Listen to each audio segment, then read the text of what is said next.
Mike test me. Yeah, that's all. Say that 90s. Sorry, my God. Turn that shit down.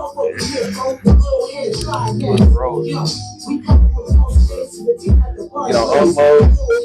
Ooh. Come on, let's see what Underrated too.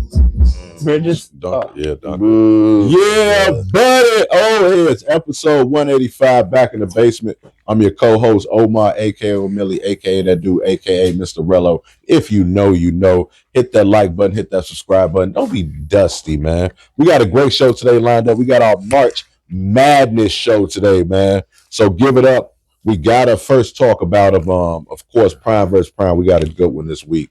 Allen Iverson versus Chris Jackson. Who is the better college player? This is going to be interesting, man. You talk about some super sophomores, man, super scores. That's going to be interesting, as well as we have to talk about, man, DJ Moore.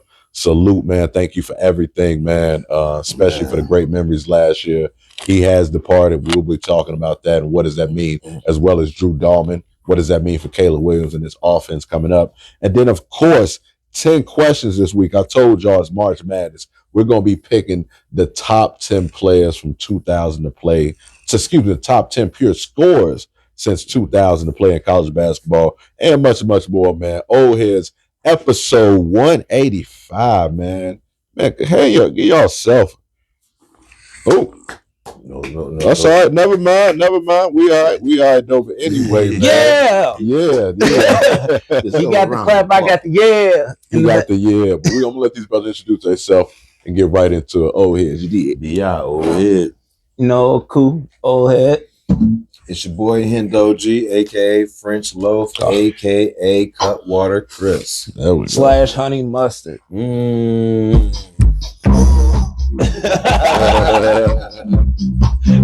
Oh, that's his music.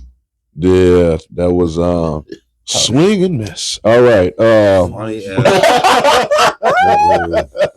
Just a bit outside. I thought it was a fastball. It was a curve. Oh, hilarious, hilarious. He's 0 for 4. Moving right along. Of course, if y'all first time checking us out, man, we start every episode like this with Hendo's hot take. Hendo, what's the hot take? Well, it just kind of seems like it's just the turn of the tide lately. It seems like all our old favorite players is just getting around that age right now. Your Kawhi Leonards, your Currys, your LeBrons. It just seems like it's just turning the curve for these motherfuckers working closer and closer to their time to exiting the league. Not saying that these fellas ain't got a little bit more juice in the tank, but let's see what they add in about 2 years. I guarantee it's going to be about the walking paper time.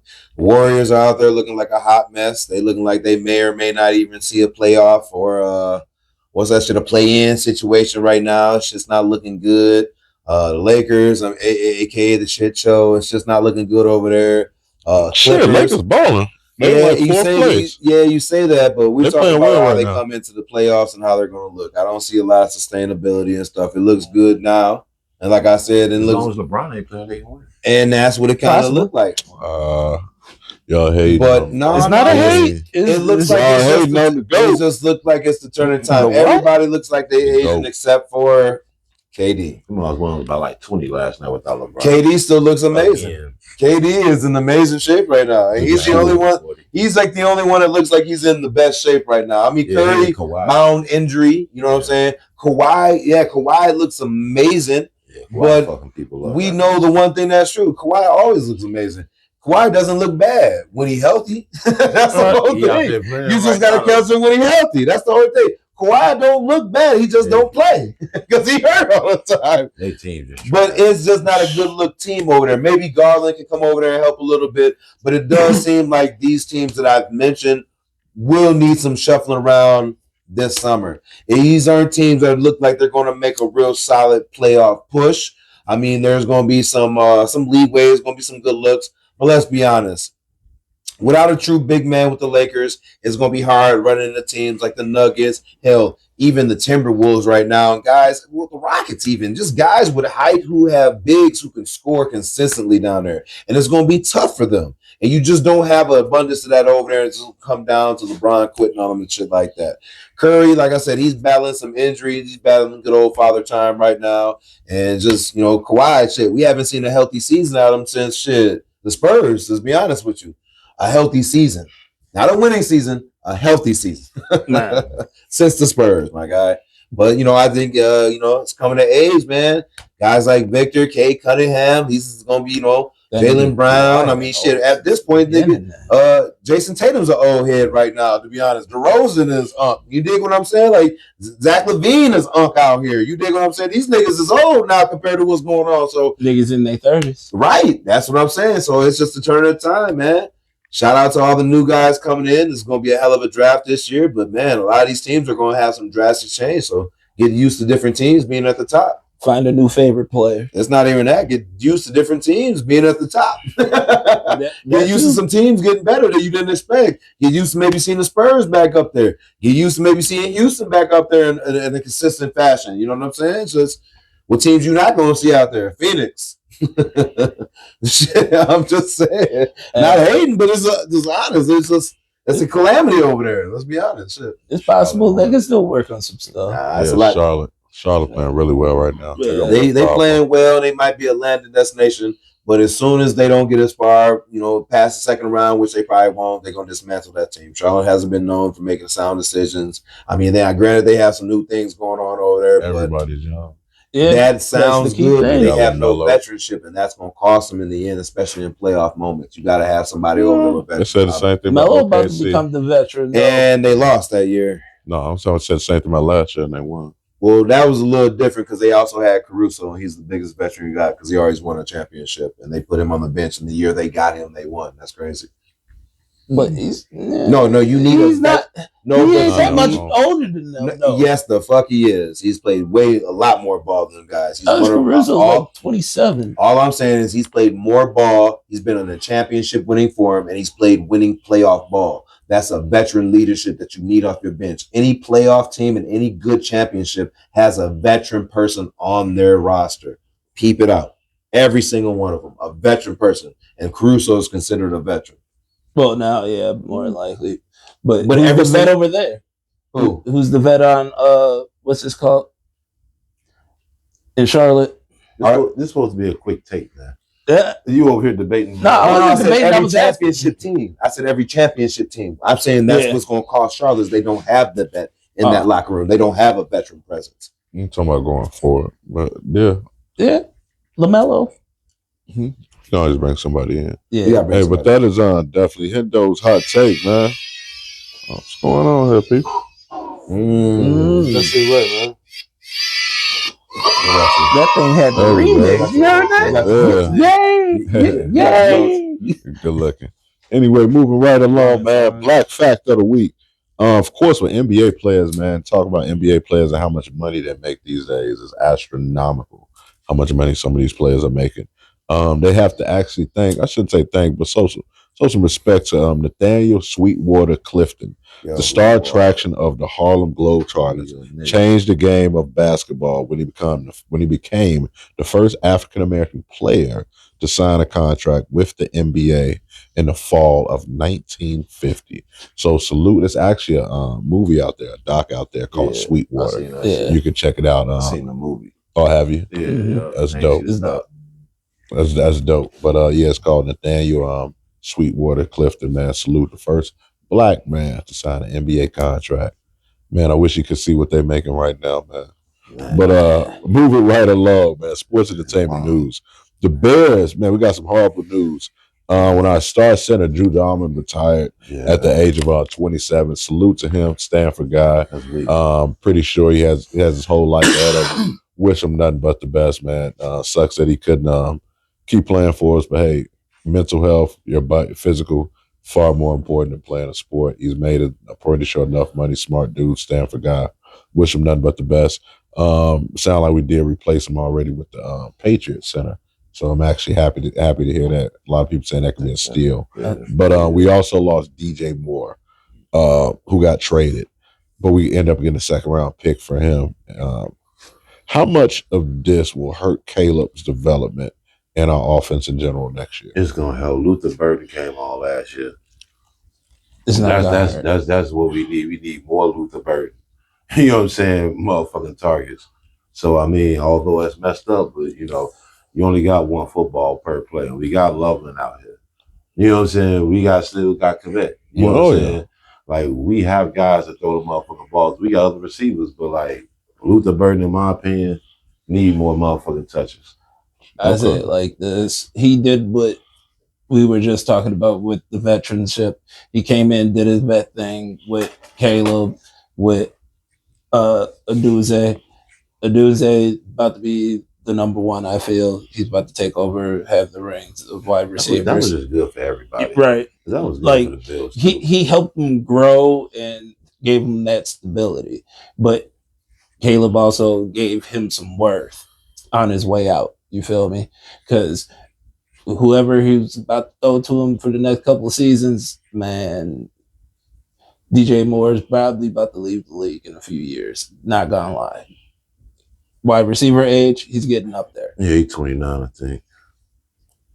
Give him 3-4 good years, he might be out of there. You feel me? So like right now, you boosted his income, you boosted his confidence. It was a fair trade. He did what a vet was supposed to do. He came in there. They almost showed their ass and got there. So like, guess what? We in the playoffs. We're actually a threat throughout the season. And all you did was make more lethal weapons with Aduze. And, bro, he did what he was supposed to do. It's not going to hurt us. It's going to make us way better because now we actually get the time to grow with these guys. You feel me? And now they're sharpening steel over there. We got time to let receivers actually come in, grow, develop them, because nobody's going to take those 2 spots for the next few years unless something crazy happens. All right. How you feel, Hendo? How you think it's gonna that happen? You think it's gonna hurt his development at all? Should be an easy transition. To be honest, I always felt like DJ Moore was kind of odd man out because of the money, not performance. He had that one down year. Contract is crazy. And it was a lock-in contract to let him know, like, no matter, coming from Justin Fields. Yeah, exactly. We needed that at the time. We needed you to be a consistent player and stuff, so we was willing to pay you some money to help you manage the bullshit a little bit of what we knew you were going to go through with 2 rookie quarterbacks. So not only that, but 2 quarterbacks you had to develop and get into a shape and to a form that it can be a consistent winning. So he had to go through a lot, and we paid him for that. And, if anything, we should be overly excited because, we paid a man good money and he gave us some good years. That's exactly what you pay a man for. And that's exactly what we got out of him. Wasn't happy to see him go, but we all knew this was going to be an inevitability because of the simple fact of how much we were paying him and how much productivity we did get out of Luther Burden and fucking Walker. And then, even with Rome going down for what I felt like damn near a half a season, we were still able. That's when Moore kind of stepped up. That's when we're going to miss because I still don't really trust in a totality, maybe if Rome's going to come back 100% with that foot injuries, because foot injuries can be very, very tricky. First, they diagnosed this motherfucking super mad late, and then he was out for half the fucking year. So, but going into the next thing, getting a 2nd round pick for a receiver of his caliber, even though we had to throw a 5th round pick in or whatever, that was great because that's going to help us cover the position if that's what we're looking for. But now we can add a defensive young piece. So now if we're a team who's also trying to rebuild a defensive line with young pieces, because whenever you get defensive lines, they usually pan out, especially if you get them all together. You get a young unit together, you give them a couple of veterans like Jared, Jared Grady, whatever we got up there, a couple guys around him, Sweat on the other side. You get some young dogs in there on that D line. Now you have the place to get young real dogs like from Georgia or stuff like that. You can rebuild certain things. Things about receivers, I've always said, receivers are a dime a dozen. And if you have a decent quarterback, he can make you a receiver. And we've seen how Caleb made Rome's job easy. We've seen how he made Luther Burden's job easy, and seen how he made Walker's job easy. And if we're making rookies that easy, we can pull somebody in off free agency off $2 million a year and make their job easy too, especially when we have niggas like Keenan Allen and Beckham and a few other guys. I'm not saying that's our direction, but if we need a receiver, there are easy receivers we can get out here that can make. Hell, we can go get fucking Mooney back and guarantee make him work. I guarantee we get Mooney back, he gonna work. That's all that I'm saying. We can pull in small assets and like that and keep what we got. That's why things like that Crosby shit became unfathomable at a few times, because when we found out exactly what they wanted, I don't think, like I said, I didn't think Poles was going to do that considering how we've turned out our picks. Our picks have hit. We've got an A+ damn near of all our picks that we've had in the last 2 to 3 years. And who's the man that made that? Poles. So you got to kind of have to trust what he does with them picks. He's making good picks. That was stupid, my opinion. Yeah, trust the process. I think this was a win. I think the Bills needed somebody, but at the same time, I don't think this makes the Bills a different team. You can give the Bills a goddamn Megatron. They're not going to do it because they just fall apart in big moments. Same thing with Crosby going to the Ravens. You can give them motherfucking Barry Sanders and they're not going to fucking win it, because when they need Barry to fucking run, what they going to do? Fucking throw. That's what the fuck they going to do. It's decision. You can give them all the pieces over there. I'm not trust on what they going to do. They have all the weapons, but I haven't seen anything different. They've had, out of any team out the AFC, they've had the most fucking weapons and have the least to show for them. They've had the most weapons. No, they are. Yes, the fuck they had across the board on defense and offense. Yes, the Ravens have had all the weapons. Not at the same time. No. They've had so many weapons. So many weapons. Not at the same time. So many weapons. The whole thing is about having all these weapons at the same time. That's the problem, because now they got them all. This is the problem. What's going to happen is Ravens going to run into financial issues because they got a lot of pieces over here they're paying. They give Lamar Jackson. They got Big Henry. They got. I'm just saying they have a lot of fucking weapons. If they don't win it out, this is look. They look like Cincinnati. A lot of weapons and nothing to show for it. And in hindsight, you're spending a lot of money on offense. You have a lot of money on defense, like Cincinnati did. I'm just saying, and they have nothing to show from it. That's what happens. They don't. I feel it. You're spending a lot of money. I feel it. That's a lot of money. Meanwhile, Philly over here spending peanut shells and shit, and they got rings, and they make it to the Super Bowls and shit. Back to back years, got rings. The highest paid motherfuckers, Jalen Hurts over there. And maybe Carter. No, Philly play everybody, bro. Man, listen, it's like 300 something. Man, listen, them niggas over there making it by. Philly dropped back. They making it by over there right now. No, they're not, bro. They literally just paid their other D-type. Because they had to get the championship. Is what I'm saying. They have a championship to show from that. Yes, they do. They have a championship to show. No, sometimes you have to sell out for certain things for a championship. Right, but they just paid. They lost. They didn't win the championship last year. No, but they were making it to the Super Bowl. Right, but what I'm saying, they paid out. They paid. They pay everybody. They paid Devontae Smith. Now they did. They were paid before that. AJ Brown. Hey, well, they got Jalen Hurts. They got it. Jalen got paid. They got it. I know other motherfuckers paying 10 times more and they ain't got it. These niggas got it. Yeah. That's all I'm saying. There they go. Bigger markets. That's all it is. They got nothing to do with market. They just out there winning. It's the difference in winning. Putting together a team that's going to win compared to a team that's going to leak money. Cincinnati not winning. Look at what just happened with Seattle. Who was the last big quarterback over there? Who was the last big running back over there? But somebody was still getting paid millions of dollars to do what they need to do.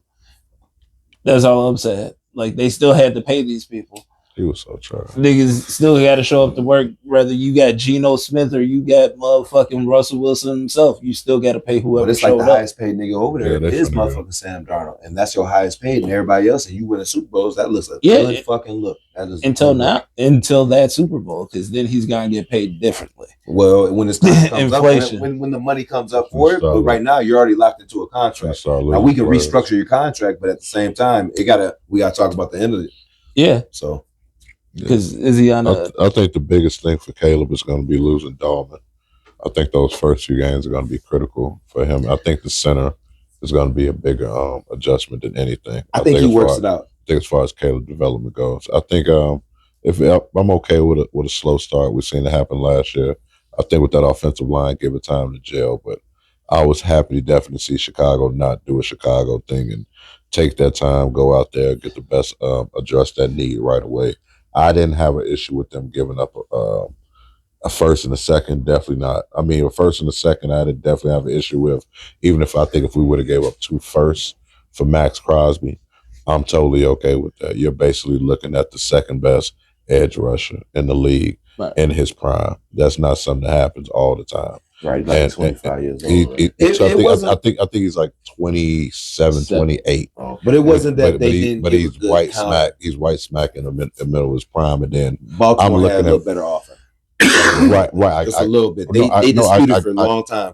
Dallas was I get that. I get all. But Chicago didn't want to give up what Baltimore gave up. And Baltimore gave up a first, a second, I believe a second 2 firsts next year, a 2 firsts and 2 firsts. 2 firsts. I'm totally okay with that. If I'm looking at us and I'm looking at Caleb developing and taking another step. I'm just saying for me, if I'm looking at us, this is a late first round pick. But see, this is a late first round pick. If we're going to get better next year, right?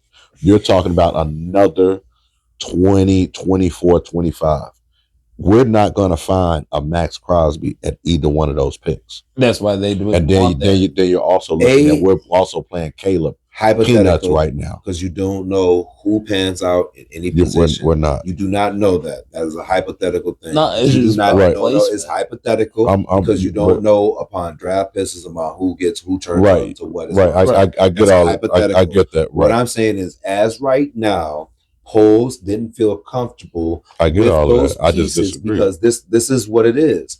When you have success on draft picks, it's kind of hard to give up, especially when there's guys that you can pick up for cash right now. And I think that's why we're cleaning up things to make room for like maybe a Trey Higginson. Yeah, that's the look that we're looking for too. He was also on our radar. We didn't get if it wasn't for Rick Crosby, we were looking at Hendrickson. That was always on the radar. We move money to get pieces like that, and we'll spend money, but we're not going to give up a pick. Is what I'm saying. Yeah, we're the type of team we will spend money, but we're not going to give up our pick because we hit on our picks. That's goofy because when to some until you hit on your picks. Because when you look, but most people draft picks don't hit like ours has. Who do we hit on? Caleb. We hit on Caleb panning out. We hit on Rome panning out. We hit on Luther panning out. We hit on Colston Loveling panning out. One draft, yeah. That's one draft. Before Caleb wasn't in. I mean, Caleb all that going into it, and then Manungai. That's another draft. Mm-hmm. I'm just saying. Well, hey, if that's what we did in one draft, let me get some more pieces, please, because those got all those pieces hit for us great this year.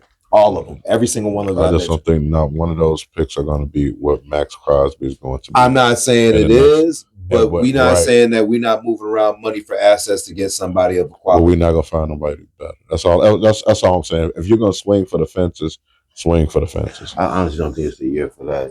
I think you make a move for Max Crosby if you know you're a championship contender team, and if not, then you want these guys to grow together and you get the best talent that you can. And you do not underpay them, but pay them, not Max Crosby money. So you can keep, getting more pieces. You know what I'm saying? Like, no, I get the only thing about Max Crosby is we have to trade pieces and we have to pay the nigga. That's the problem. Yeah, I just don't want to pay them. That's the problem. I have no problem paying somebody because he's elite. I'm not saying he's not. We're paying somebody. I get all that, but I'm looking at we only have a window. Caleb's going to be getting paid. Honestly, we can pay Caleb after next season. So what I'm looking at is like we got Caleb on a rookie contract, and he's only taking up 8% or 6% of our cap space, as opposed to Lamar is going to take up 20% of our cap space. But we need to swing for the fences now. I totally understand it's a possibility we can get a Max Crosby at the end of the draft this year and next year. But you all know what? We got this rookie quarterback that we hope is going to take another step. We got a great offense. One thing for sure we need somebody on the other side of Sweat. I'm going to lock that down. We can find a safety in free agency. We can find some linebackers. We're not going to find another Max Crosby. That's just how I'm looking at it. Hey, man, I figured billion. But moving right along, man, the NFL releases grades for each team. Were there any teams or grades that took you guys by surprise? Who want to speak on that? I will. If it's not about the team, it's about the area. Because some of these places, like Tampa, getting an F for their family, bro, that's just killer. Come on now, like you got to think about how much there is to do, how much violence is there. This is why we tell you you can't do this, and this. You feel me? And in Florida, they don't drink like they drink in Wisconsin. You get a picture out there and you're by yourself, they're looking at you funny. You get a picture up here by yourself, they're like, nigga, having a good Friday. You feel me? Right. So like when you bring your family out there, you're living out there, the taxes out there, and you're a professional athlete, the way they treat your family is going to be a little bit different than all these other places. So like I feel like the grade on families and stuff, that should just be negated, because it does depend on the area where you're at and where you're like, because like you're 20 something years old, 9 out of 10 you're gonna bring some your 20-year-old family members. You might even bring some of the older heads to help you out. You feel me? But like once you get there and you're stuck there, you're in the mud there because you're contracted there, like I feel like they treat everybody like they're an average Joe, because literally you're walking in here to do a job, just like I'm cleaning the floors or like I'm doing the ticket sales or something like that. I get that. Bro, we're not gonna give your family any special treatment unless you already like got your tickets established. You feel me? We're not just like all players get a certain amount of tickets. We can't go against the grain. It's just most motherfuckers over here got this to complain about because they don't got much else to complain about. You're in fucking Tampa, Florida. You can go to a beach. You can go chill. You don't have to deal with snow all year round. My God, there's no element other than rain and typhoons that would keep you from being outside. No, I get that. How you feel, Bills? Anybody surprise you? Man, I just thought the funniest shit was the food. You know what I'm saying? I ain't even gonna lie. There's a lot of shit. There's a lot of discrepancies. Like, I don't understand, like, how the coaches all got good grades. That's ridiculous because there's a lot of losing ass teams. But, like, when you look at the food and shit, and you see Cincinnati got an F, it's like, what are they serving these niggas? You know what I'm saying? They get peanut butter sandwiches or something. Like, I don't know how the hell you get an F for They food. serve them niggas Crustables. You know what I'm saying? Like, Uncrustables. what are these people getting? Whereas that nothing but crust sandwiches, popsicles and shit, house-made popsicles and shit. Nigga. Throw the rest of that Gatorade in the tank so we can freeze that up and make them popsicles. Man. I'd like to know. That's just water with food dye so in we it. can freeze it up. Yeah, my soul. We gotta get some Gatorade sickles and shit. So y'all got something for tomorrow. You On waste right now. You want some electrolytes? We don't waste here. Nah. You stupid as hell. Anything to surprise you, Hendo? Actually, it's surprising that I wasn't surprised that Cincinnati and fucking Cleveland was the most trash places to be. I mean, it was kind of like on the tip of my tongue. I just kind of wanted to say they were, and they just happened to be there. It's like I manifested it in my mind. No, they just were trash place for players. They'll pay up one player $80 billion and shit. Meanwhile, while the team suffers of trash, you can't pay two niggas $250 million and expect your team to make it. That's all I'm gonna tell you. That's just trash. You know what they doing? They paying 3 niggas. Even fucking worse. If you ain't paying that 2 and you got 3, you're not gonna do. Nah, that's all, man. Make it make sense, man. And then we're not even talk about. We're not even going to relate to Cleveland. I'm sure we all the way know how I feel about Cleveland. Cincinnati working its way there too because they pay that man. They got to hit on draft picks, and they what? They have to hit on draft picks. Huh? Well, they got to hit on everything. Free agency, draft picks, niggas coming through, they pulling auto loans. Yeah, they defense. Come on, man. Come on, dog. They going to pull on everything, man. They going to resurrect Wade Phillips and some shit. Get this nigga. He's on like 6'5" too. See if they can get motherfucking Ray Lewis to coach their defense or something. Man, come on, man. They hit. All right. I think for me, that actually surprised me. The biggest surprise was the Bears, who had all A's and B's despite being one of the poorest franchises in the league, but got a C+ for treatment of the family. I would have thought one thing Chicago would get right because it said they run the organization like a mom and pop's business. Right. You would think players families will be a priority. So that was definitely one thing that kind of surprised me. But moving right along, I actually wanted to talk about this last week and then get a chance to. During the BAFTA Awards, I want to hear y'all insight on it too, man. Y'all out there. Dusty, hit that like, subscribe button, share as well. John Davison, who has Tourette's, yelled out a racial slur while two black men were presenting an award, Delroy Lindo and Michael B. Johnson. Did y'all agree with that? Now, if you guys don't know what he said, Jordan. He said the N-word with a hard R. How did y'all feel about that? Did y'all see the video? That boy just got done watching Sinners. No, I'll just play. I felt like they could have edited it all out. Well, that was the thing. They edited it out. They edited out two of them. Like later though. But they didn't edit that one out. Yeah, but like they didn't. And I guess he was saying stuff during other people too. That's a hard edit. But they knew it. But my whole thing is they could have still edited that whole situation out. Nobody reached out to Michael B. Jordan and them and apologized yet. Nobody came out and said anything about it yet, other than, somebody should have, like, y'all had. He apologized. He actually removed himself from the show after that happened. Yeah, but they said like nobody from their camp came and grabbed Michael B. Jordan and them and said any type of apologies. Gotcha. So like. My whole thing is just apologize to the people that you did it to. Like, you feel me? And my whole thing is you could have edited that whole situation out. Y'all had a time frame before it.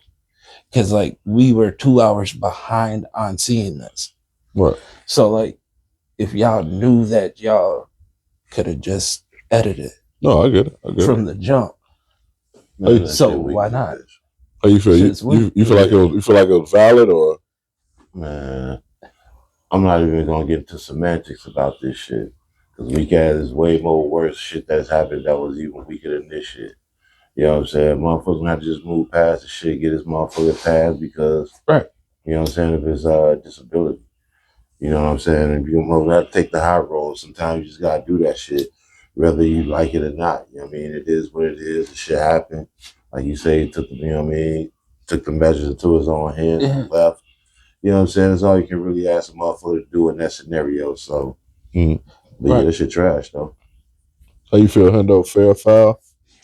I mean, shit, it definitely wasn't all the way fair just because we do understand the disability, but at the same time, we was like, man, why this had to happen at this exact crazy moment? The timing was nuts. And should they have edited? Because sometimes, listen, you edit certain things, sometimes you do and don't, man. But if things happen and shit like that, it just happened, man. It's just no. I get it just happened because but what I'm saying is that he had said other disparaging things and they had edited out. Right. Like Stubby said, this is 2 hours. This is over there, so this is 2 hours behind. So a lot of people are asking if you edited the other stuff out, why didn't they edit this out? Right. That's all I'm asking. The motherfucker seem like it's the producer. It's the producer fault. But do you production team? Do you understand how editing works? Editing sometimes is an automated thing. So if they could edit out two niggas, they could edit out the third. Okay, but sometimes it comes off certain words that they preset that we're known for saying this off the autism and stuff like this. They don't play for it. So that's why when they pre-record and shit like that, they edit things, they get a little chance. So yeah, they probably did, but they might have not heard that motherfucker too, though. You know what I'm saying? Sometimes you're not hearing this shit where we gonna be like, oh shit, did I just say what we think he said? Our ears are gonna look for that. That's all I'm saying. Sometimes you don't kind of key into it. Where's their foul play? Should have foul play for even dude being there. Nigga should have had a quarter muzzle on or some shit. I don't know. If you having problems with shit, man, get this nigga up out of here. You know what I'm saying? If you've been saying shit all day, man, get up out of here. You got 2 times. Fuck shit. All right, get dog up out of here. But it's the taking the high road on a situation where you have nothing else that you can do. And the dudes between the 2 actors that came through and they did exactly what they were supposed to do. Keep it on, keep it moving.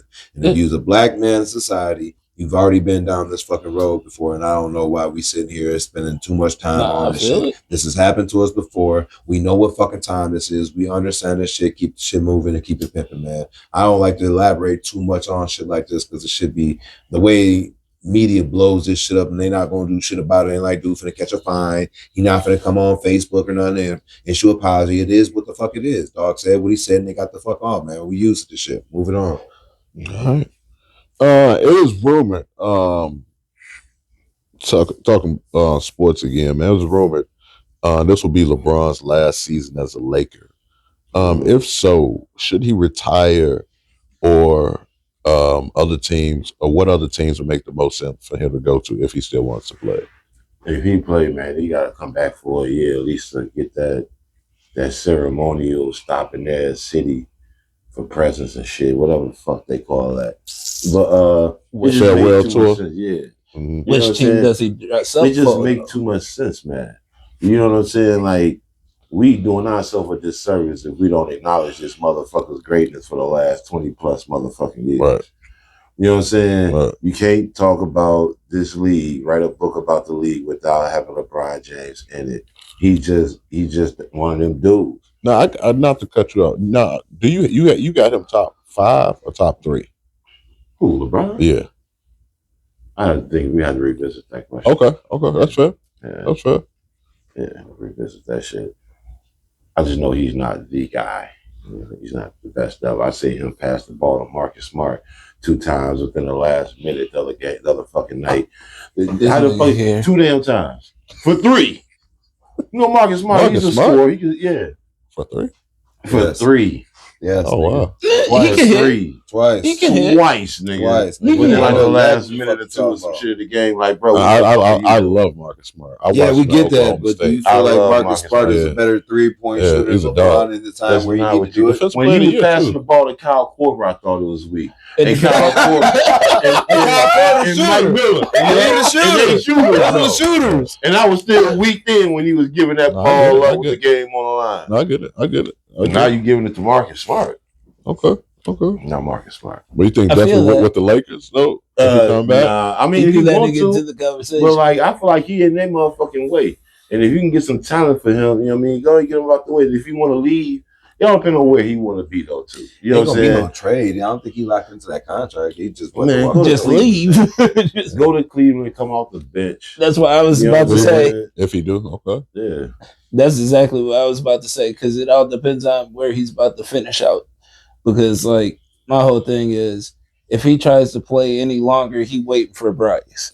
That's the way I feel. If he doesn't retire next year, you're waiting for Bryce. By the time the nigga Bryce get this nigga have a great beard. Bryce red shirt this year. Yeah, he gonna be Bryce is in the transfer pool. He got a kid in the league. Tino Mobley beard. But Bryce is in the transfer pool. You don't need the whole. So that's gonna be too long of a process. Is what I'm saying. I feel you, but shit. 2 years. That's all you. That's all you need. Nepotism, nigga.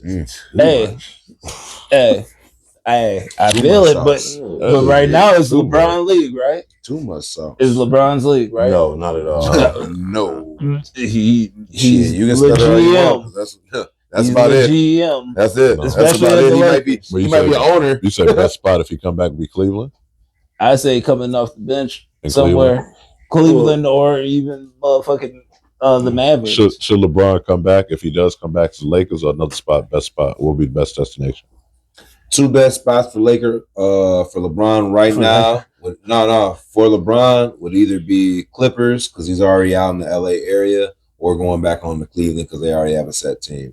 The thing with the Clippers is they have a solid squad. They just need some niggas that can be healthy. It's not that they don't have the units. If you really look, if they pick up LeBron now, it will be Garland, LeBron, Kawhi, and whoever the fuck else. It don't even matter. That's it. That's all the fuck you need. That's it, nigga. That's a championship team. If you can, nigga, you just gotta be like, who gonna be healthy?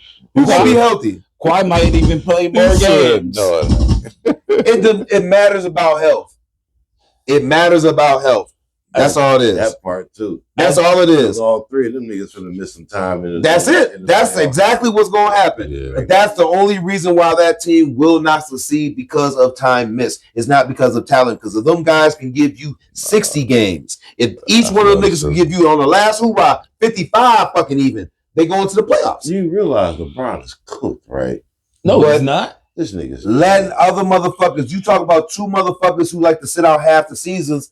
Kawhi sit out half, LeBron start, LeBron sit out the other half, Kawhi finish it off like he like to do. Right. Them motherfuckers meet back in the playoffs, take off, nigga. That's exactly how it works. Like that. That's how they gonna work it. That's how they gonna work it. Why? Because otherwise, he's not going to go to Cleveland and work out because they need him to start. That's the only thing. He can go to a Clipper team and ride the bench and just chill for a little bit as well, and they're not gonna mind. They used to having niggas do that shit. They've been having Kawhi do it for 3 years. He's just been chilling. He come and serve when he wants to. Paul George's over there hanging out like, man, what's up, dog? They had to throw them niggas away. Like, man, get the fuck out of here. Take Harden with you. All I'm saying is the best possible place if he gonna make a run is gonna be a veteran squad with people he gonna have around him. I can't see him running with them young niggas because he gonna hold them up. I can't see him going to no team and winning no championship. I'm just saying the best look. I'm just saying the best look. In his prime, he wasn't the guy that you get a ball to late in the game and tell him, hey, go get us a bucket. He was never that when he was young. Mavericks. This dude is cooked.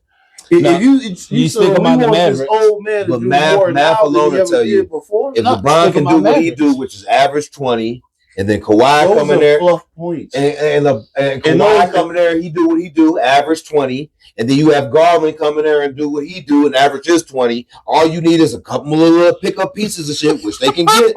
You keep saying that. That's what I'm saying, because this is what they average is. That's what he's saying. He said, I'm saying what I'm saying. They're winning games now with less. That's all I'm saying. You add motherfucking LeBron to what they got, they're winning more games. They have a better put together team talent wise, with the exception of Luka, than what the Lakers have going on right now. He does better with that team. There's more IQ on that team than it is on the motherfucking Lakers squad. And I'm taking nothing away from AR. Yeah, that wouldn't work. But it's not going to work with Cleveland either. Cleveland I nowhere. didn't It's not going to work anywhere. I'm saying he said that it's not going to work with Cleveland. That'd be the other. There's no team. Think about it. There's no team where it works. Yeah, it does. In order for how does it work with the Mavericks? You don't get along. The only spot that I would say 80. AD's not there. is Golden State. Oh, yeah.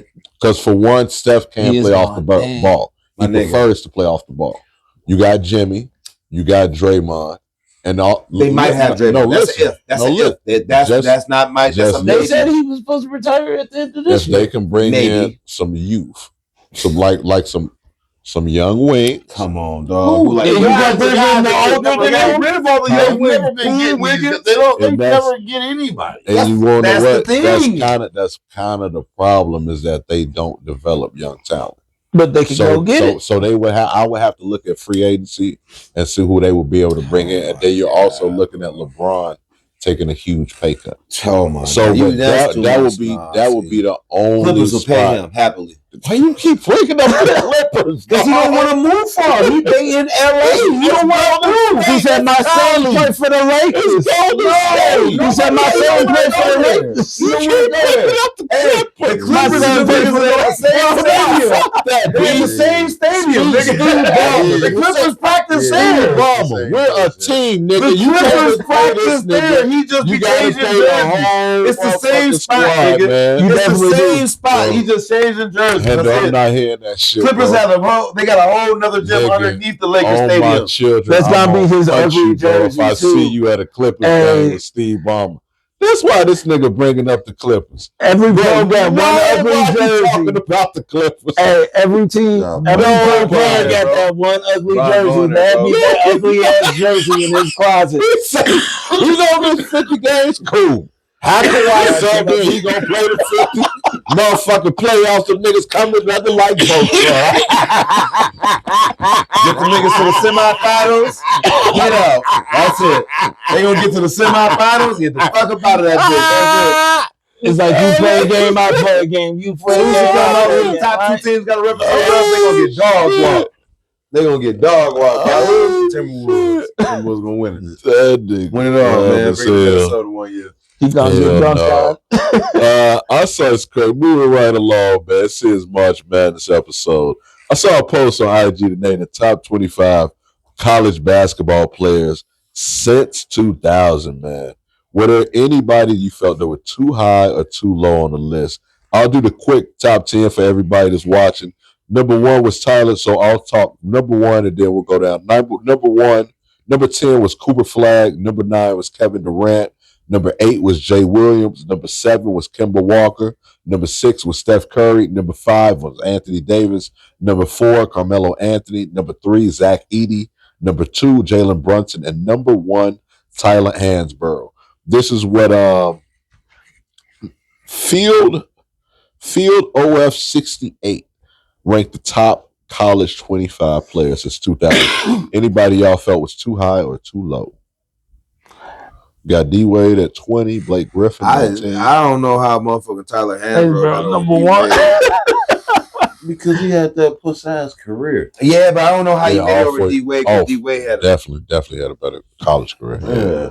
He played all 4 years. He averaged 20 every year he played in college. He all played for all 4 years. I don't mean I gotta like him. No, you don't have to like him. Zach Edey, another one that's kind of like had me up there, because I watched him play a lot and still was like, yeah, I don't know. That was my only two, you know what I'm saying? I like Zach Edey, you know what I'm saying? But I just don't know shit. I don't know if he had the better. I don't know. Maybe Zion shit was just more exciting to me, I guess. You know what I'm saying? Because he played a different little game and shit. But like I said, Zion looked amazing. Man, but he played a very short career. He only played one. Yeah, that's what I'm saying. Where Edey played all 4. Yeah, for me, I don't see. Or 3? No. I like Carmelo. He played 2 or 3. No, he played all 4. Did he? Yeah, okay. Yeah, he played all 4. That was his big thing. I would have had Carmelo. He got better every year. 8, 14, 23. Then his final year, he averaged 25. Back-to-back player of the year. Yep.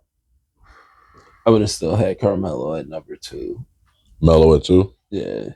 Okay. Bills, how you feel? KD's Jameer Nelson, Jakeem Noah, both of them could be a little bit higher. You know what I'm saying? Motherfuckers forget. Jameer Nelson had that run. Yeah, with St. Joe's. Yeah, player of the year that year too after 18. Because them niggas they were like undefeated or some shit, or like just lost like 1 or some shit at the end of that shit or something. But yeah, so they could be a little bit higher. I actually think Cooper Flagg may have. I don't know. His was exciting. He had a really good. I feel like he should be higher than Kemba Walker. Did Kemba win a championship? Yeah. He did. Oh, never mind. If I'm not mistaken, I'm almost 9 times out of 10 sure Kemba won one. Yeah, he won one. No, he did. I'm I thought he sure. did. Did Jay Williams win a championship with them? I'm pretty sure Jay Wills got one. Right. Yeah, Kemba got one at 2011. 2010, 2011. Well, yep, if they got chips, then. But I'm surprised. What's his name wasn't on the average 16, 4 and 4 for his career. Jay Will got 1 too. I see where they're coming from, so I can't be too mad at the list. Okay. I'm surprised Johnny Flynn wasn't on the list though. 2000 since 2000. Johnny Flynn was in 2000s. You sure? Yeah. He played against what's his called? Nah, he played for Syracuse. No, he ended up getting drafted to Minnesota. I know Timberwolves with him and Ricky Rubio. I know. Yeah, I know. That was in the 2000s. Okay. Who'd you have issue with? Did you have issue with anybody? Oh yeah, I definitely had an issue.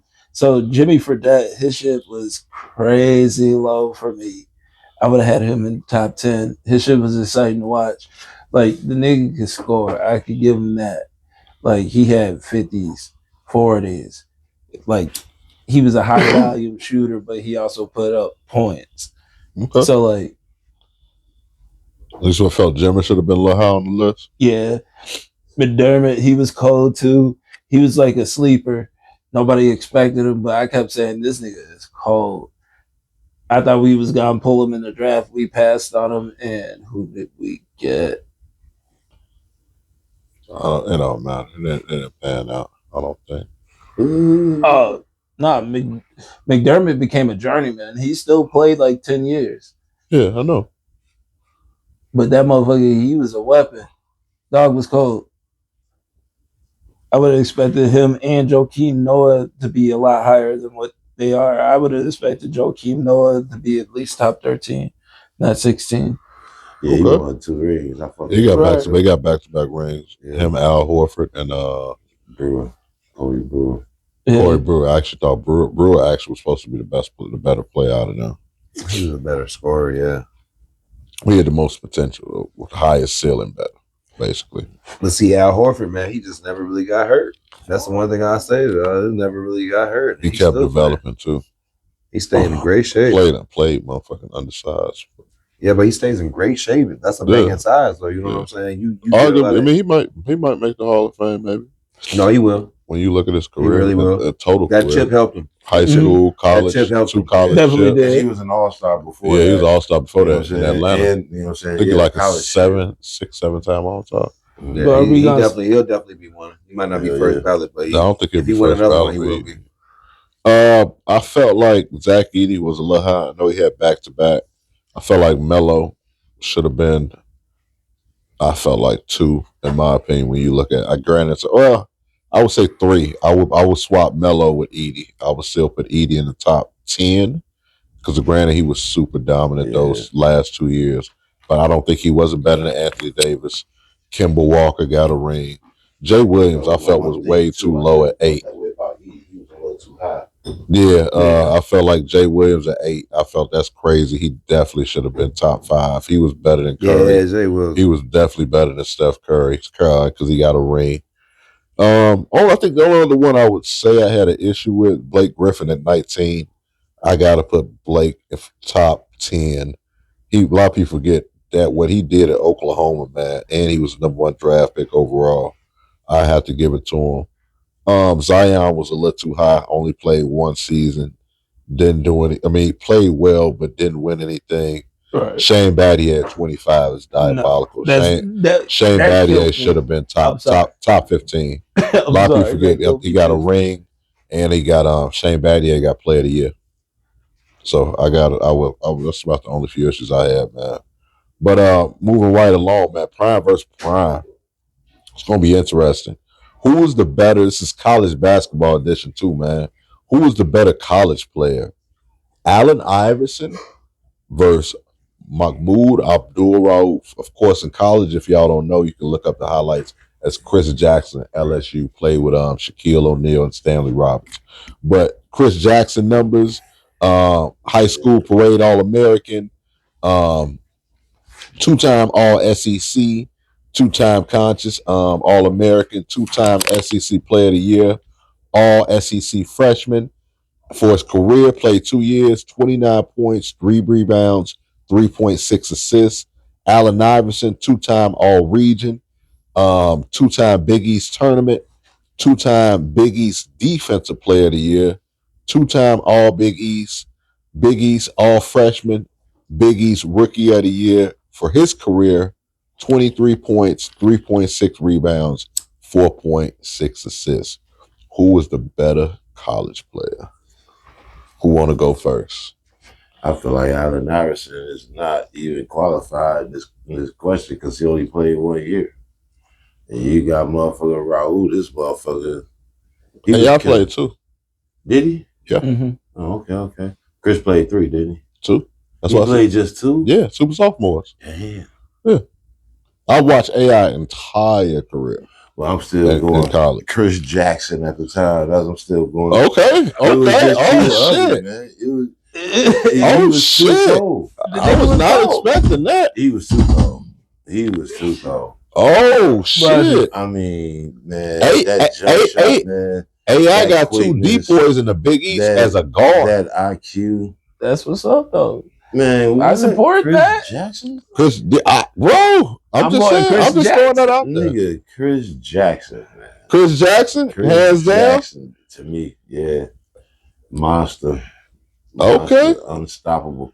He was like Steph Curry, man, before Steph Curry. You're not gonna You know what I'm saying? That quickness with the IQ He just knew the angles to get shots off, and he was actually nailing them bitches, like a whole bunch of them. Man, It's unstoppable. dog was taking shots on niggas.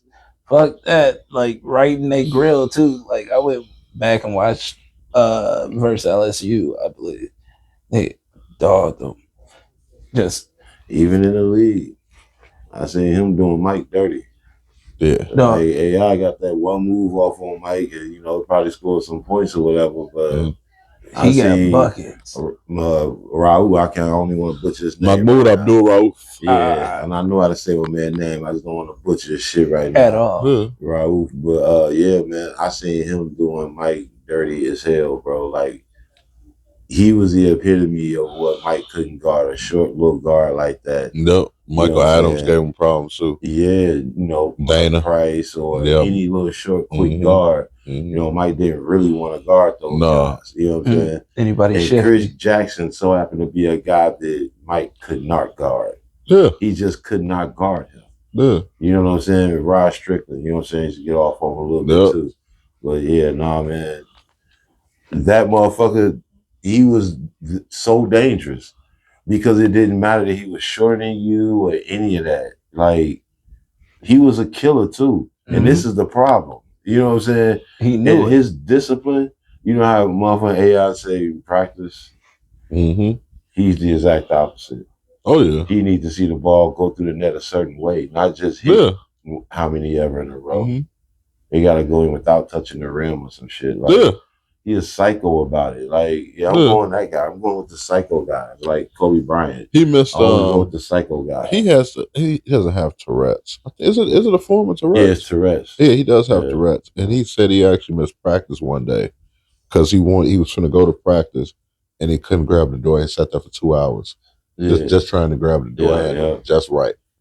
And he couldn't go to practice. It's OCD. Yeah, it's OCD. Yeah, it's something. That's why the ticks used to, the next. But yeah, it's crazy. Yeah.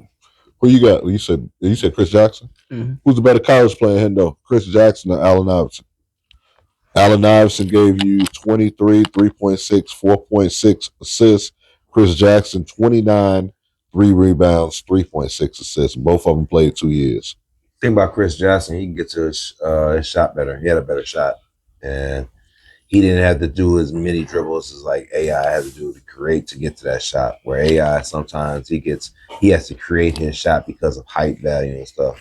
But the thing I have to give the edge with AI is it's that defense, man. It's just the defense, and I'm a two-side person. You know what I'm saying? I can't sit here and give you the plus side all the time because of your offensive achievements. I like that. Those are accolades, but the defense will always give me an edge because defense is hard as fuck to play. I feel it's easier to go out. He wasn't a great defender, though. He just played the passing lane a lot. Hey, whether you're playing on there or you're smart enough to be there and play that shit and they're giving it to you, that's IQ of the game. He's still a liability, though. He can still size-wise, yes, but even at that size, he was a hard guard, and he still was tough on people like that, even being undersized, because he was undersized his whole life. Then we get into the offensive aspect. He had to work harder to get shots off, and then he liked to finish in the paint, which is even harder because you weigh less and you have to create more. So I'm going to give it to AI because he had to work harder at that sizability. Where I feel like Raul make it easy. Raul kind of had a little capability to get right to his shot. Where AI was like, "Look, I got to work for this, sauce you up, and then get by. Oh, it's easy, boom, and hit you with something that looks crazy." And the creativity. Don't forget, Raul did have them pass too. He did. He was but it was the creativity at the flash time, which gives it with me with AI because he had to create, and even in Georgetown, he was clowning down there. He was getting to it. I mean, like he was making that shit, drawing back and getting it. Like this is like he could get to his spot too with ease. And then you sprinkled a little bit of dominance of like the steals and getting that in there too. Like at that size, it's tough because you're playing guards are 6'4", 6'5". Granted, that might work toward you, but then you got to play a guy that's 6'9". Or my bad, 6'1", your height, and you still getting on that, and you're still able to contest their shots. Like that's what it is with AI with me, man. It's the aggressiveness. He played with a little bit more dog on both ends. Like Raul was a dog on offense, and yeah, he can because he had blocks, and he can definitely guard you up when at one. But about that nigga in college, I think of him playing with Shaq and Stanley Roberts and he's clearly the best player on the team.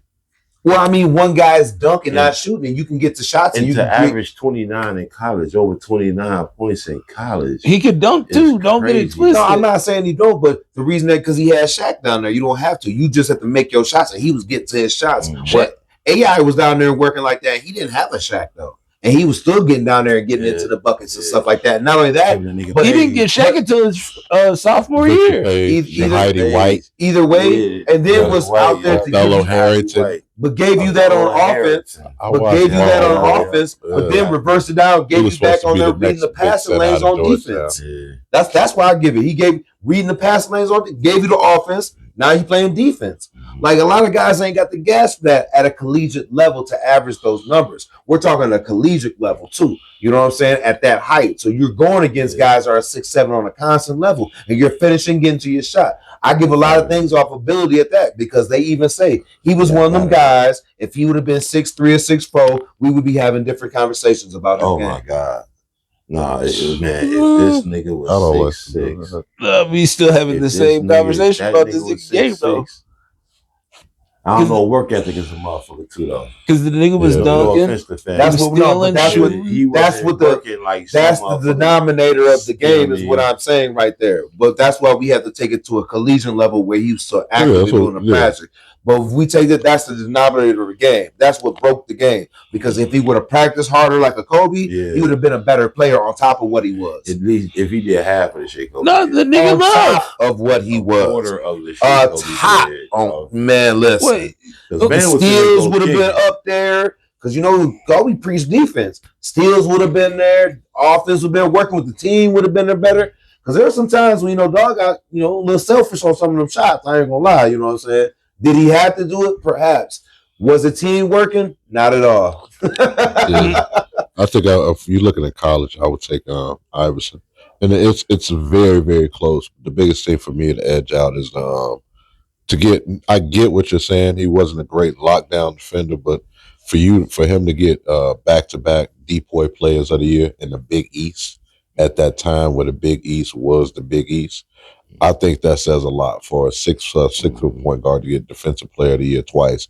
And on top of it, you got to look at yes, Mahmoud was giving you 29 a game. AI was giving you 23 on top of playing the passing lanes on the other end. And then I feel like Mahmoud was definitely, how can I explain it? Steph Curry is a problem, right? You don't want to see Steph Curry. But it's different when you got to face Derrick Rose. You know what I'm saying? Yeah. It's different. Like, you for Steph, you got to run off all these fucking screens. D-Rose going to look at you dead in your face. And change pace. And then next thing you know, wait, I didn't move. Next time you looking at this nigga like this and he already been looking at you. I didn't. You see the bottom of this nigga's shoe, you know what I'm saying? I didn't move. Exactly. So with Iverson, you're not only looking at, he could and maybe you, but he and he can get to the rim with you. With Jackson, he gonna J your ass. So I think, don't get me wrong, it's super close. AI also went number 1 overall. I honestly don't feel like there's a wrong answer. It's not. It's really not. That's how you be setting us up with this bullshit. I really don't. You know what I'm saying? I really don't. I really don't feel like there's a wrong answer. This nigga I really don't. It's a preference. I just try to make it hard. It's a preference again. I say AI, just the way he can get to the rack and finish in college is just, it was different, bro. Nah, he was cold. It's a preference of game. Oh yeah, he can dunk too. Oh my God, he was jamming everything in college. He was jamming everything in college. Who else got the Defensive Player of the Year? That was my squad, bro. Then you had Junkyard Dog too. That was my dude too, Junkyard Dog. You don't know about Junkyard? You should have waited for that beat. Lopez from St. John's. Go ahead. Felipe Lopez. Oh, what you talking about? Watch your mouth. That's who they playing. Right? Him and Zenda Hamilton right there. Number 13. Come on, 31. Oh my God, I love college ball. Moving right along, man. 10 questions, man. Name the 10 best college pure scores since 2000. Pure scores, man. I'm gonna start it off, man. Jump right out the window at number 10. Trae Young. I know only played 1 year. Trae Young. I'm jumping out the window at number 10. Be a homer. Hey, I get he only played 1 year, but oh my God, he put on a show. Shit, I got Trae Young at number 10. Stubbs, who you got number 10? Number 10 for me, I had to say, goddamn, I can't even think of his name. Nah, because Trae Young, the 1 year he played, not to cut you off, 27.4 on top of 8.7 assists. And out of all that scoring, you know what I think of him? Passing the ball off the dribble with either hand, all the way up court, leading the motherfucking break. Just, man, I love motherfuckers think can play ahead like that, like the Ball brothers and shit. I say for that. Jimmy for that? Yeah. Okay. That. Okay. Bill, so you got number 10. I'm going Buddy Hill, man. I'm not mad at that. I thought about it. He was lighting that shit up. Yeah. Real. Hendo, who you got number 10? Zion. Okay. Zion was a fucking problem that year, man. That nigga was blowing out shoes, dunking all over. The only person got in his way was him.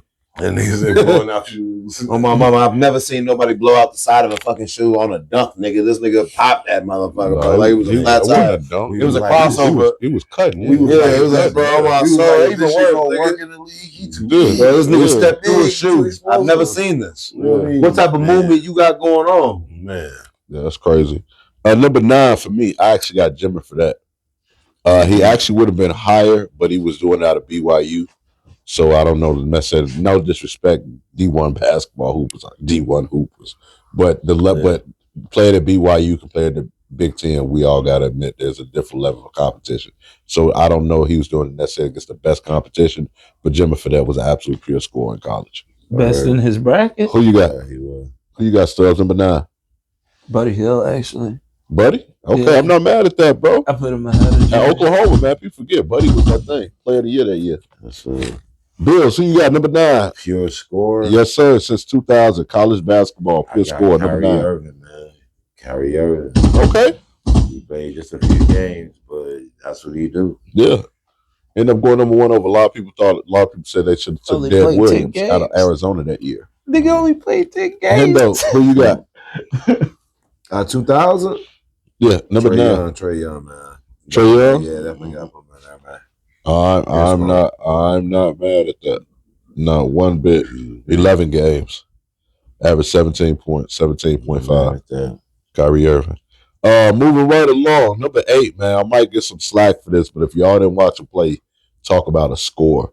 Troy Bell out of Boston College. Hey, you definitely got some slack for that. You never saw Troy Bell play. I have seen Troy Bell. Troy Bell is an absolute dog, bro. Yeah, I want to say he's decent. Yeah, bro. Boy, Troy Bell's like top 20 all time in scoring. Dog. That's top 20 though. Yeah, all time. What are we talking about here? We're not talking about the wild. We talking about all time, nigga. Troy Bell was a problem out of BCU. Out of Boston College. Who you got? I had to go with, since I watched his career, Rick Blair. Who? From Bro, I'm not. I seriously don't know. Nah, what's his name? Ricky Blair. Ricky Blair. He used to play for the Spurs. You talking about DeJuan Blair? DeJuan Blair. Yeah. No ACLs. Yeah, I know exactly what you're talking about. Yeah, DeJuan Blair. Okay. All right, I'm not mad at that. No ACLs, fucking y'all up. Yeah, DeJuan Blair. Couldn't bend a knee, pick up a ball, I swear. He like that shit, old man. I'm going D Rose. Ooh. That number 8? Yeah. The young boy that took the team, you know what I'm saying, was supposed to be out here with all these other motherfuckers supposed to be hooping and going to the league. But down the stretch, you know, it was him. I'm not mad at that. And plus, one of them was going to make my list. It was going to be him or D-Wade. I'm putting Chicago hoop on. I'm not mad at that. I'm not mad at that at all. Who you got? Man, I'm going to hate to do this. This is where I'm going to catch my slack from, man. Blake Griffin. I shouldn't have caught none. No, Blake, man. Blake. I wasn't going with Blake yet. Okay. Blake, I am because I gotta hurry up and get him on my list and shit. Because I got some other guys a little bit ahead of that dog, but I had to get him on. You got Blake at 8, right? Yeah, yes. Okay, yes, bet. Number 7 for me, I got JJ Redick. Fuck what you heard, man. JJ was a problem in college, man. You talk about perfect shooting form. JJ Redick, you motherfucker come off a screen. Bye. Good night. Yeah, JJ Redick at number 7. Fuck, buddy. Who you got? Number 7. Number 7, Stubbs. Yeah, I am hating on that. I got LaMelo. This is hating. Didn't play. No, Carmelo. Got you. Oh, you good. Bill, so you got number 7. Number 7, I got Cooper Flag, man. Good score, okay. He was really fucking them up all around. Just seemed to throw so many alley-oops. You know what I'm saying? That championship game, it was ridiculous. Yeah, I'm going Cooper. Okay. Hendo, who you got number 7? I also had Cooper Flag because when he was there, that nigga was a fucking dog. He was having his way. He had just got done playing, but he had just got done playing with the Olympic team that was going that year too, and he was out there. Yeah. Like, a dog, bro. He was out there like giving them some stat, nigga. I don't know. Don't let that Tom Brady that clean cut shit fool you. As I don't know if y'all seen the clips of him playing against the Olympic team. When he was out there running with them guys on my mama, and he was. I knew from that he was really gonna be in the way he was getting to his shot on niggas that we consider our best. This dude is getting better the second half of a rookie season. Yeah, when rookies hit the wall. When rookies hit the wall, they kind of fall off in the second looking like half. Caleb. This dude he ready, and he a dog. This is a problem. It's a problem. The jump shot is right. He know how to play the game. I just don't know what big that they can get over there right now that could be serviceable for next year to give them a deep run because they'll get Kyrie got Jason Kidd as a coach. Yeah, but they need a big that if can score. If they got anything, if they GM is all right. They should be okay, but because you get some bigs around him, he can handle the ball. But fucking like starting plays and shit. But you need a big to contend in the West. That's where they're at. If they had no big, 3 bigs fucking around with Cooper Flag because he can play like a 2 or 1. I'm telling you, he getting trained in the school of Giannis right now. The same thing Jake Kidd did for Giannis, he doing for Cooper Flag. Putting the ball in his hand immediately. The play gonna start with you. But they need one or two things that we always alluded to. They need a real shooter over there because Kyrie coming back. Shoot. No, he can shoot, but once he starts getting double teamed, you have to be able to kick the ball to another shooter who can do it. That's why Cooper can shoot.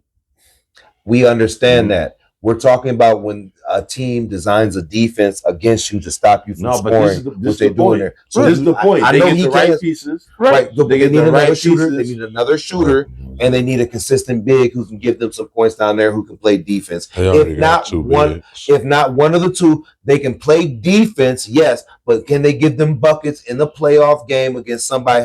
That's what they need, one of them type of bigs. They kind of left that on the table out when they let Anthony go because he's a guy who can kind of do that and stretch the floor a little bit. That's why he gives you an angle. But when you get into these runs, you can get these guys that can shoot. They'll be biggest hit. He is, but you have to rely on somebody who can do it because you're running against teams that have a Luka, a Segunda, and shit like this. Niggas who can stretch the floor, shoot like a motherfucker, and do shit like that. That's all I'm saying. The potential that's what I'm saying. Of a guy this big that can handle the ball, the potential of having a big ass team around him is crazy. Right. Because now you don't really need that many little dudes. Now, you can still get some. Let's say you go get Holiday.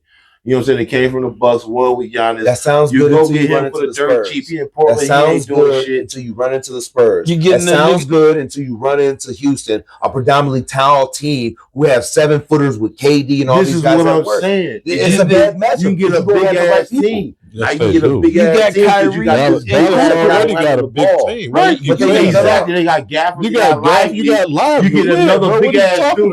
You get another big ass dude like that. I agree. And then you get shooters. Okay. Kyrie and Cooper. That works. That also works. Like 3 shooters. But that also works with Luka hitting 40 and 30 every night. Kyrie's not going to do that. Kyrie's going to give you 20. That's why we ain't asking Kyrie. But listen, Cooper's not going to give you all that right now currently. He's going to give you a solid 20. He's going to give you a solid 20. Be realistic. But he averaging like 30. I know, but we're talking going into playoffs when shit get designed. You're going to have to be able to kick it to other shooters and have another dynamic, whether it's a big who can dominate the middle or somebody who can stretch the floor and shooter. That's what I'm saying. Just being realistic. This is why the Celtics are a dangerous team. This is why the Bucks had a dangerous team and won the championship when they did. This is why when Miami won, look at what everything Miami had. LeBron, D-Wade, a guy who could attack the middle. LeBron, another nigga who attacked. Their shooters were Bosh, Ray Allen. Why do you think the Celtics run? They have Chris Paul, Rondo, Ray Allen, a guy who can attack, a guy who can stretch. Then you have KG, a nigga who can play in the middle, give you 20 and 10 in the middle. This is a championship winning team. That's all I'm saying. When you're looking forward, this is the shit you need. So forth. Next number, nigga. Number 6, I got Adam Morrison. You don't want to took too much time. I got Adam Morrison at number 6, man. Out of Gonzaga, Adam Morrison. Yeah, I thought about him a second. Adam Morrison was a problem. Scored a lot of points. More than Chet. Yeah. You know what I'm saying? I thought about Chet too, but I was thinking actually Morrison. Yeah, Allison scored a lot of points. A lot of points. So you got Frank Kaminsky. Okay. Frank the Tank. Okay. No matter that. All right, man. For the ladies out there, we got Kelsey Plum, man. You know I like that. That's crazy. That's crazy, yeah. Shout out to Kelsey. She was like motherfucking bras up, man. She's still doing it. Yep. Keeping it above. Buckets, man. Yeah, he averaged 28 this senior year. Who? Frank the Tank? No, Adam Morrison. Oh, okay. 28 this senior year. Hendo, who you got? What number? We are number 6. At number 6? Yeah. I'm about to squeeze in my man Jalen Brunson, man. I'm not mad at that. Not mad at that at all. I get mad at champions. Eddie from the crib, so I like those selections. Absolutely. Father played in the league.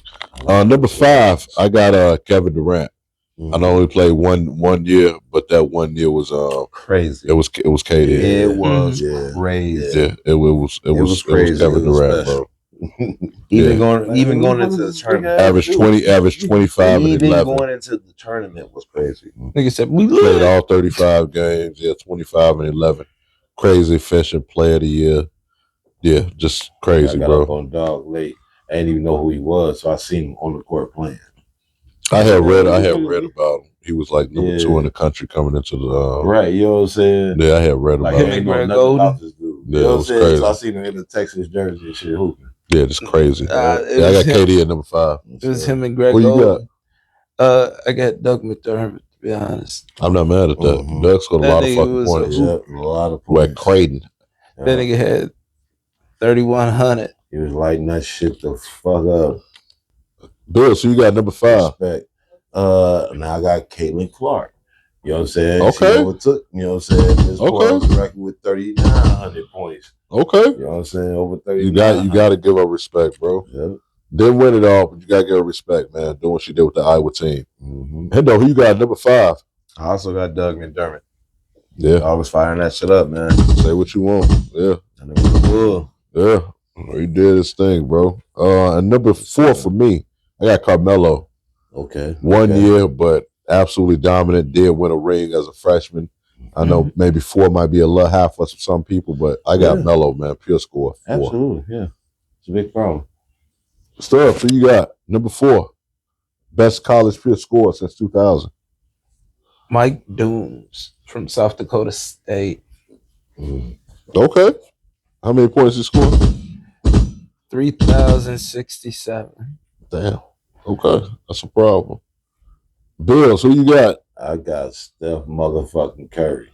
Ooh. This nigga was averaging 40 on motherfuckers. Ooh. Yeah, he's on the list. He make the list. Okay. Hendo, who you got, man? Number 5. Number 5? Yes, sir. Steph Curry as well. Yeah. That nigga is the representative of Davidson. I've never known Davidson ever in my life until he played. I'm trying to tell you. And I've watched him since day one. I was like, man, this little bit beige motherfucker is fine, motherfucker. You've never heard of these. Average 20 every year, 21.5, 25.9. 21.5 as a freshman, 25.9 as a sophomore, 28.3 his junior year. All he knew was the 3 line. Yeah, I wonder if that was in the tournament that he was after for. And he shot over 45% every year. So he's also efficient. Right. That second year was crazy. He shot 43% from 3-point. That's the green light from everywhere. And knowing you have range. And being undersized, being told you can't do shit. And have to come back and play defense a little bit and still firing niggas up. Because Davidson had a crazy record that year. Yeah, it was a lot. It was definitely. And they had to play some nice teams. Made the motherfucking tournament. Yeah, that was crazy. Number 3 for me, I got Kemba Walker.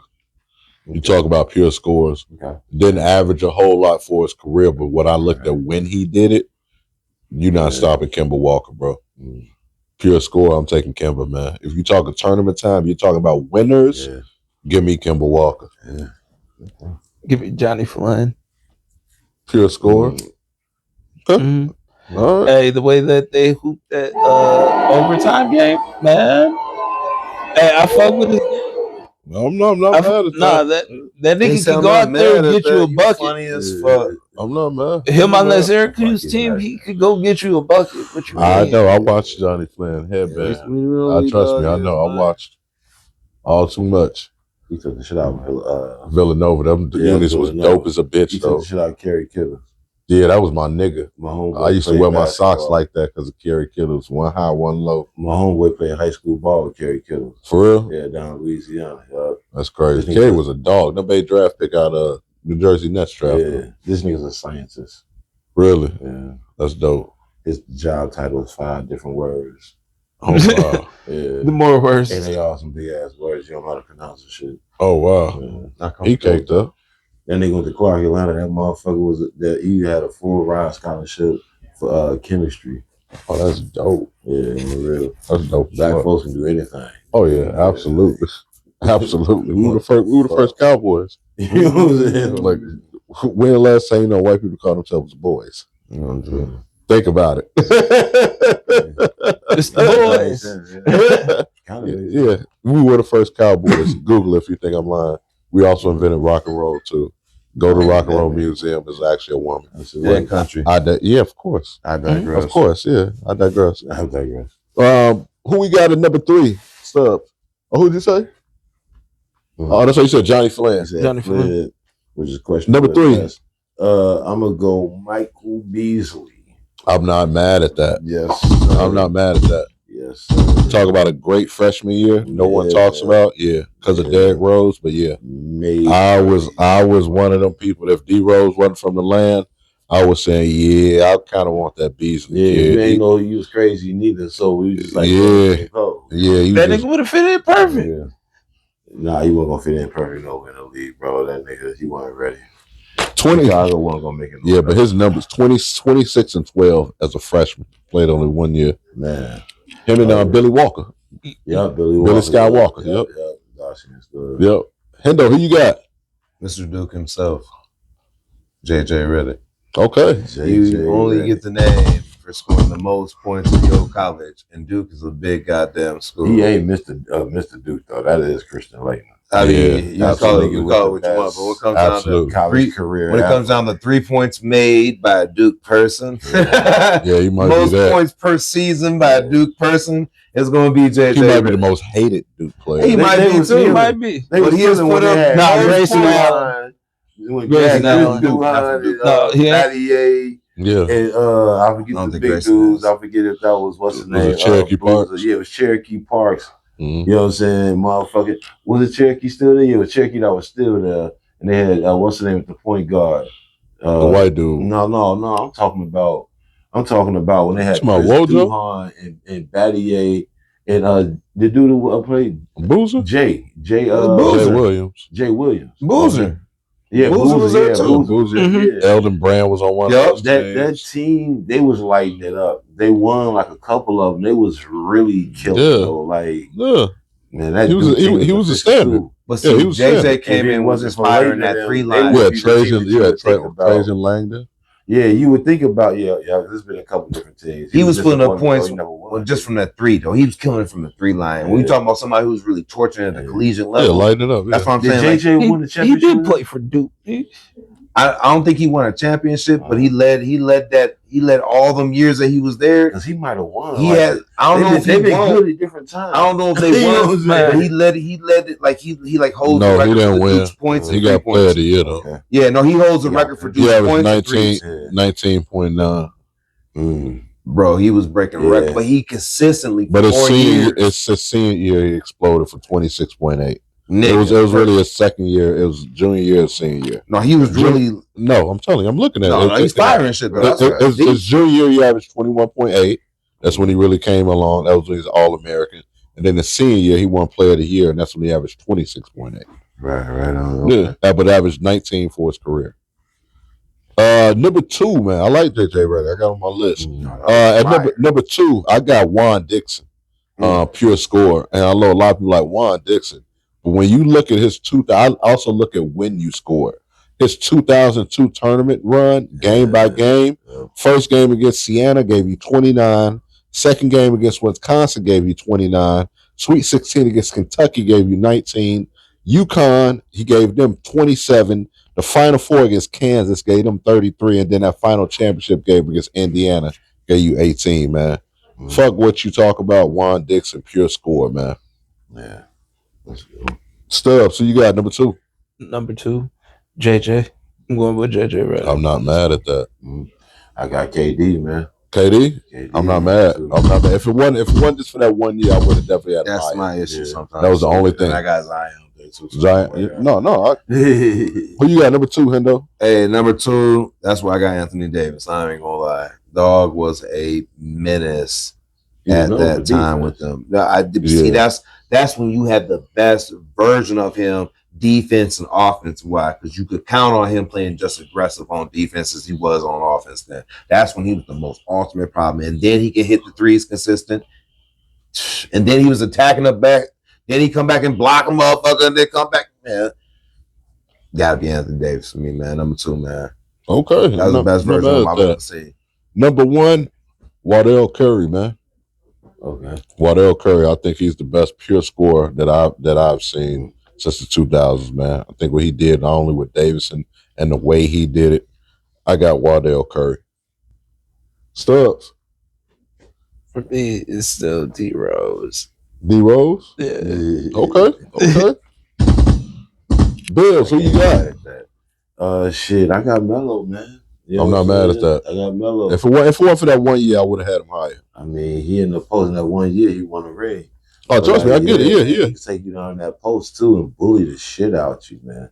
What people say about Melo is you feel that shit the next day. Yeah, I've heard that. Yeah. You know what I'm saying? Yeah. Like that's a whole different level, nigga. He on offense. He actually might have been bigger than LeBron. People don't realize He was. Tall, you know? He was like 6'10". But the whole thing is, it's like, bro, you on offense, man. How you hurting me? Yeah. Like, man, this dude here, he just a bucket, man. Is he a better scorer than T-Mac? You said what? Is he a better scorer than T-Mac? Are you serious? See how this nigga be coming at you? I don't even know why you be having these conversations, dog. Then you go try to hold a straight face and shit like I'm that. being Man. That dead shit serious. crazy as hell, dog. The mid-range is uncomparable. He can put you in a post better than T-Mac. Yeah, absolutely. He's a better scorer than T-Mac. Yeah. You sure about that? Absolutely. Okay. Yeah. So you would say Paul Pierce is a better scorer than T-Mac then? You're kidding. I'm being dead serious. Absolutely not. You should guess. You should know this. Paul Pierce does the exact same thing Carmelo does. No, Paul Pierce is the side of the backboard when it matters. No, we're not gonna say that about Paul Pierce. No. Now. I mean, you said Paul Pierce. Yeah. My bad. I'm thinking about Paul George, bro.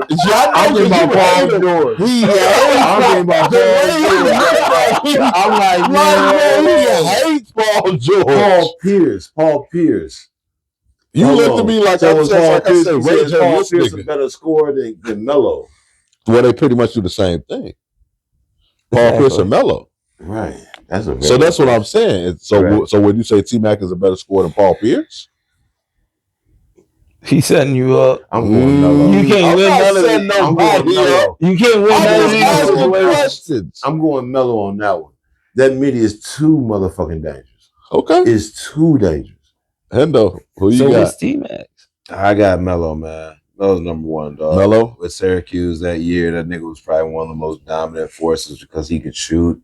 He could pull out. He'd take your big man all the way out to perimeter, fire that motherfucker up. They not used to leaving the paint, so they don't come all the way out there. He was doing it consistent. Then if he needs to go into the paint and play a little big mad mode, he was able to get to a bag because he had a low post bag. And not a lot of people his size have a bag, can shoot and do it. It's kind of the reason why I gave AD was because at that size, not a lot of you don't get a lot of good shooters at that size that are consistent. And that was a year he was firing it up. But the same thing was Melo. He was so consistent. All he needed was a year, and he took the motherfuckers. The run he had in champ, nigga. I watched this man. I'm not mad at that. I'm just saying, Melo, bro. He showed out, bro. Yeah, dominance all the way through the final, all the way up to the championship. It was nothing but dominance. Even the championship, he was the main factor. He was the jab step king. Bro, he was fucking them niggas up in that, man. He was fucking them up. If he turn and face you up, man, it's a wrap. Over. You don't know if he going left, right, or if you're gonna just stop. And right he put here, his back to you. That's more problems because he's gonna do a fadeaway. The fuck up on you, and it's fucked up when the motherfucker make that shot. You know what I'm saying? That's the problem. Because anybody can do that shit, but when you consistently making that shot, it's a problem. When you consistently do all of that shit well. He had great footwork at the I was gonna say anybody can take that shot. It's about how consistent you are hitting. It was in his bag already at a young age. So I can't bring it to a collegiate level. Better just hope next step. That's all. So, and we seen that grown manism just out of the year him playing with there. So it had to be him, bro. All we had to see that was him go there his first year, win a championship, and is already in the league. You don't get more dominant than that sometimes. I'm sorry. He said this is the standard now. I mean, granted, playing 4 and winning 4, I get it. That's a dominance throughout that. But dog came in there, did his little thing, got the fuck up out of there, man. Got in the league, dog. As he should. He said sometimes you just gotta win. You can go either way, man. But I have to say, it's about that time. Gentleman just had to relieve himself. But hey, that's what happened. Bag of beers. It is what it is. Sometimes you gotta go trade, what? But it's about that time, man. Stubby, please tell these people what time it is. Hey, yo, you know what time it is. It's trade yourself. Trade yourself, man. Now we don't try to keep with sports figures, man. The welfare queen, Brett Favre, Mike Malone, Denver Nuggets head coach. But sometimes we gotta get a little messy, man. But it can be anybody that's working your nerves. 2026, we ain't cussing nobody out no more. But if they working your nerves, look at them. You say, man, tell them you need to trade your damn self. It can be your cousin, your co-host, anybody, right? Co-host. Tell them to trade themselves. I'm just saying. Anybody, right? But Bills, please tell these people this week who need to trade themselves. Man, you ain't got your mic. These shit. I'm tired of these motherfuckers with these fake algorithms. The algorithm is just set for fake shit. You know what I'm saying? So like a motherfucker be sitting there telling you that they bombing Tulsa right now, is missiles hitting North Dakota. That's crazy. They got all types of videos. They trying to claim it's proving it. They want you to watch it. It's a complete waste of time. Motherfuckers keep sending me motherfucking movies that will never come out. Like I will Google this shit every time. The Google will say, oh yeah, it's on social media, widespread. This shit is fake. This shit ain't never, you know what I mean? Whenever you got a motherfucker screenshot shit and show motherfuckers time and time again, at some point in time, don't trust your algorithm, man. Start deleting this shit, man, and keep the real shit. What the fuck? Real talk. I'm with all that. We need to trade that self stuff. My nigga got a suede brim on, dog. Yeah. I just realized that. Make sure, baby. Luka, you know what I'm talking about? My bad. Luka. Austin Reeves. Yes, sir. I want to hear for the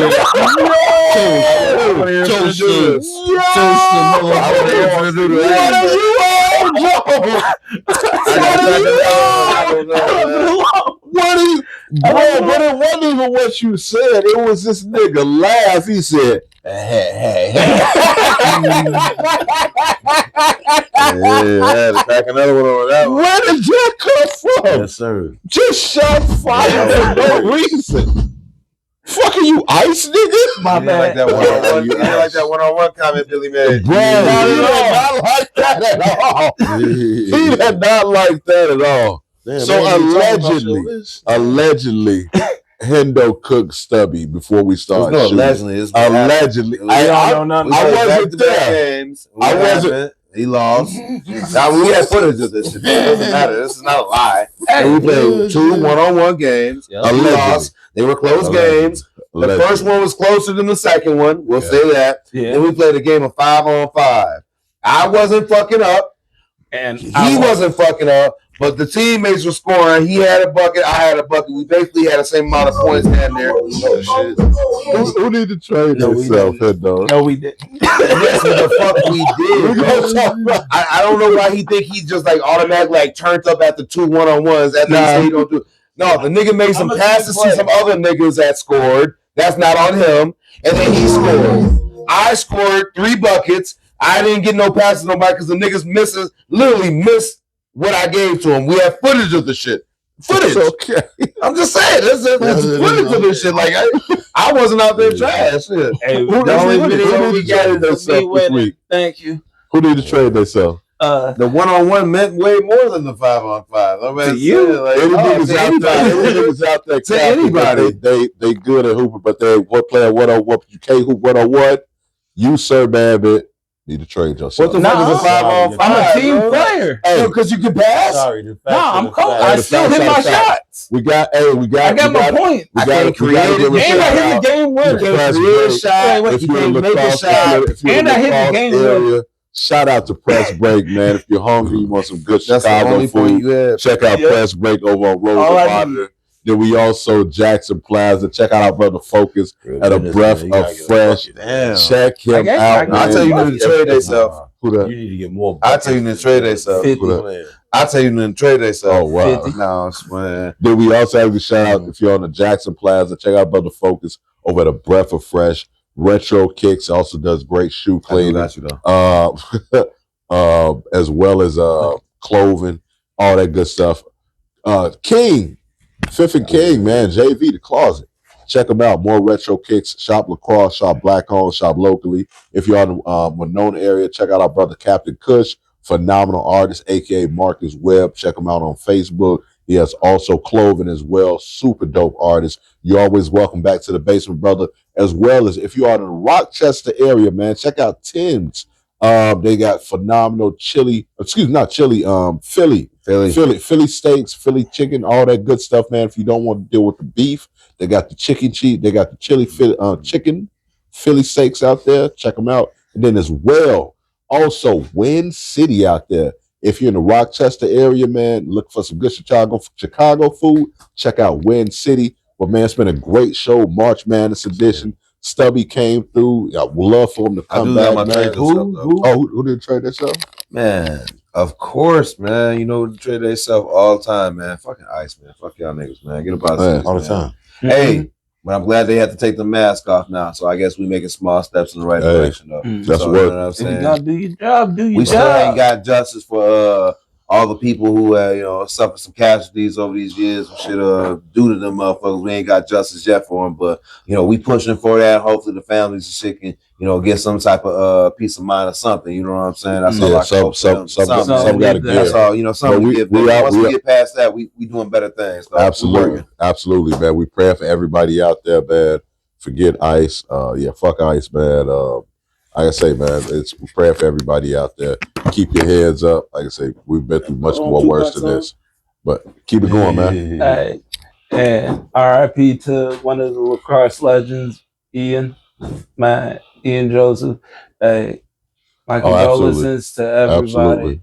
That man was great. He cut my hair in times of need. About to But say, my he dad used to got pay dudes up, didn't he? I remember that. That's crazy. Yeah, I ain't know him RIP. like that. But I know he used to Also, pay him. RIP to Reverend Jesse Jackson, man. Didn't get a chance to do that Yeah. last week. RIP to Reverend Jesse Jackson. Hell yeah. Got to give a shout out, man. But much love, man. Everybody. Old Heads, episode 185. Back in the basement next Saturday. You did. Get with it. Sorry, my soundboard died. What am I gonna do? You know what we here for. Oh man, we Go slow. ahead, spit that shit. Man, we slow. You know what we here for? Old Head Podcast. What? Let's go. Hold on. You had what? No, really, ain't no Headz, don't tell you the truth. We info, you know what we here for? The Old Headz Podcast. Yo, we come from Tom Shades to the team at the Barclays. The Old Headz.